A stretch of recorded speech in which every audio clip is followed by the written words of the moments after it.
యేసు రక్తమే జయం పరిచర్య. ప్రియ రక్షకుడైన యేసుక్రీస్తు నామమున ఈ ఉదయకాలమున మీ అందరికీ శుభములు కలుగునుగాక. ప్రేమ కలిగి ఉండుటకు ప్రయాసపడుడి అని దేవుని వాక్యం సెలవిస్తుంది. నా ప్రియ సహోదరి సహోదరులారా, ప్రేమ లేనివాడు, ప్రేమించలేనివాడు దేవుని వారు కానే కారు. వారు సాతాను సంబంధులు ఆత్మీయులు కారు. అట్టివారు పరలోకానికి వెళ్లరు. వీరు నరక పాత్రులు. వీరు ఎక్కడుంటే అక్కడ తమ చుట్టూ ఉన్న వారికి నరకాన్ని చూపిస్తారు.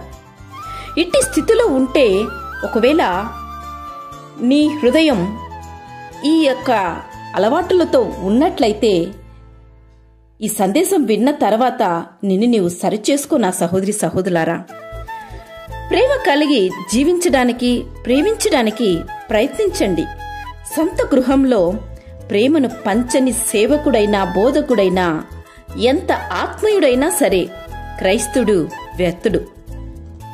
అందుకే పౌలు ఇలా అంటున్నారు, దేవదూతల భాషలతో మాట్లాడినను, కొండలను పెకలించగల పరిపూర్ణ విశ్వాసం గల వాడైనను ప్రేమలేని వాడనైతే నేను వ్యర్థుడును అని.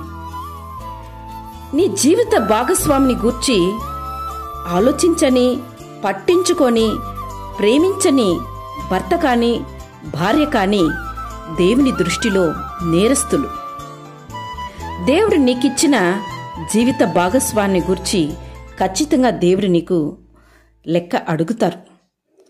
ఒకవేళ నీ కుటుంబంలో లోపాలు ఉంటే, అంటే నీ భార్య గూర్చి గాని భర్త గూర్చి గాని ఆ లోపం ఉన్నట్లయితే, వారి తత్వంలో మనస్తత్వంలో ఏదైనా కొరతలు ఉన్నట్లయితే నీవే మాటలతో మాట్లాడి సరిచేసుకోవాలి.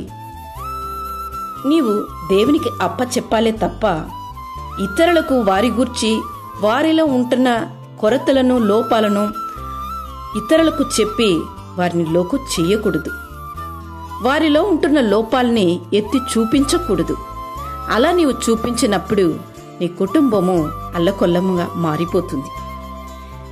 ఇది నీవు విడిపోవడానికి, నీ కుటుంబము పతనమవడానికి కారకులుగా మీరే మారిపోతారు. నా సహోదరి సహోదరులారా, ఈ భూమి మీద మనం ఎంతకాలం బ్రతుకుతామో మనకు తెలియదు. కావున మనం చూపించగలిగిన ప్రేమ ఏదైనా ఉందంటే అది కేవలం ఈ భూమి మీద మాత్రమే చూపించగలం. మనం మాట్లాడగలిగిన మంచి మాట ఏదైనా ఉందంటే ఈ భూమి మీద మాత్రమే మాట్లాడగలము. మనం చేయగలిగిన సహాయం ఏదైనా ఉందంటే ఈ భూమి మీద మాత్రమే చేయగలం.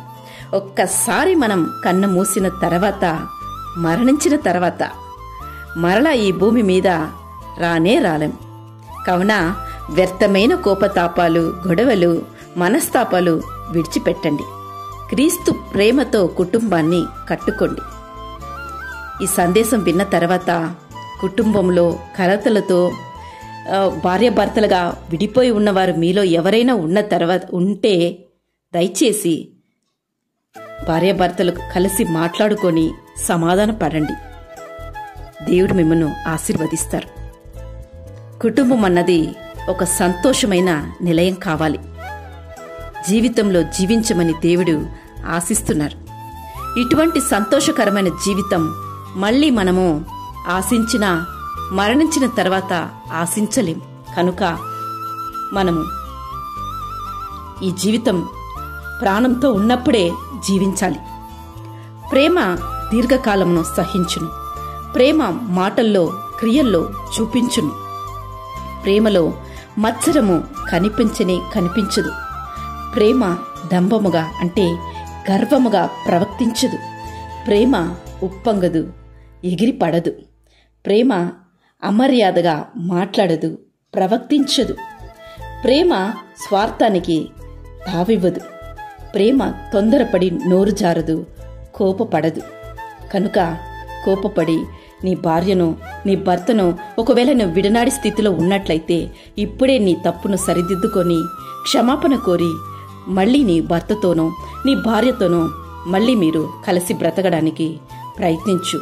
దేవుని యొద్ద క్షమాపణ కోరుకో. నీ భార్య దగ్గర వెళ్ళి క్షమాపణ కోరుకో. నీ భర్త దగ్గర వెళ్ళి క్షమాపణ కోరుకో. దేవుడిని మిమ్మల్ని ఆశీర్వదించి తిరిగి మీ కుటుంబాన్ని దీవించును గాక.